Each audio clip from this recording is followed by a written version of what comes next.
So one of the things that we do at our house to make things kind of, I'm gonna say, go together. I told you about the eggshells. We put those in the oven on a pan and then we reheat them, just using the residual heat from the oven to heat those up and dry them out so that we can crush them up for shells.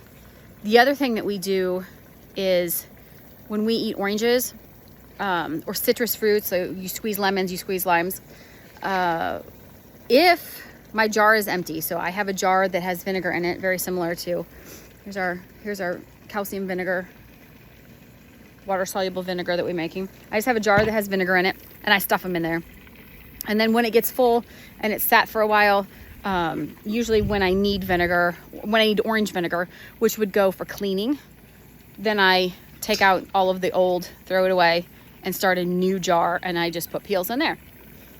If that is full, because I've got a jar in the house, I use like an old pickle jar a lot of times. Something just, it doesn't have to be one of your good, expensive, these jars are expensive.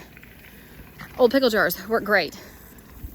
One of the things that we have done also is either dehydrate them. You can sit them out and let them dry, but I like to just go ahead and throw them in the dehydrator. I like to try and keep my dehydrator running as much as possible. I know, Poopy. I know. Just give me a second. And then when you want to be able to simmer those things, or when you want to have potpourri sitting out, it's ready made. You didn't have to go buy things to make things. All you did was use the quote waste from something that you had, and you used it later in a different project. And that is what homesteading is all about. It's all about taking, it's about utilizing everything and every part of it. That goes back to what we learned in school about how the Indians, when they would kill a buffalo, used the entire thing. They didn't just say, hey, we're gonna only eat the chicken breast off the chicken, we're gonna get rid of the rest of it. It's not what you did, because you couldn't. You would starve. You have to eat the whole thing. If you're gonna kill it, you might as well do. That's where we're at in the respects of, you're gonna eat an orange, you're gonna squeeze the juice out of a lemon. I've got a lime in the house because I wanna put some on tacos. Yummy. Then what I'm gonna do is I'm gonna use the juice. I am going to then either dehydrate it or throw it in my vinegar. My vinegar is, I have one jar full. I actually need to strain it out. We might do that later so that I can show you how easy that is. And then actually those citrus peels are gonna go into the compost, and you guys can throw a fit all you want, and you can make comments about how that's not to be worn. You're not allowed to do that. Very not translucent.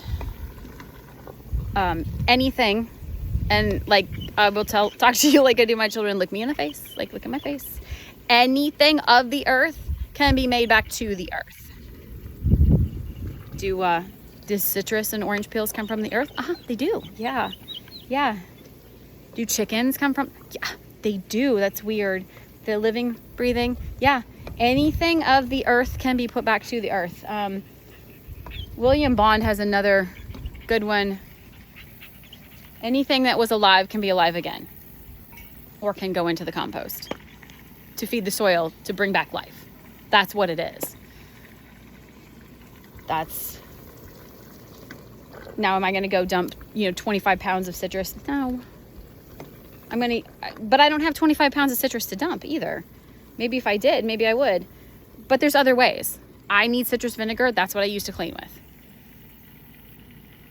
I'm going to simmer them. I've got potpourri dried in jars. Pretty flowers or something, like I got a bouquet.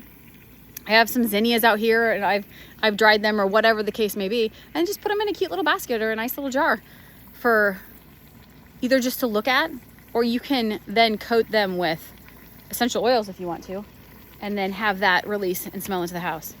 So again, it's bubbling very vigorously. We're going to keep it there, and we're going to watch it very carefully to make sure that there's no burning. This is, I love this pot, but it does not have a very thick bottom. My other favorite pot that died in the fire had a really, really thick, probably 1/4 to 1/2 inch thick bottom. He's getting very agitated. It's like, my mommy should be home by now. My mommy should be home. So he walks in circles. He's like, but my mommy should be home. Hi, Axel. I know. And yes, he did just drink that entire thing of water. We'll go get him some more, and I'll probably end up sending him in the house for a little bit. That way he can chillax. Yeah. There you go.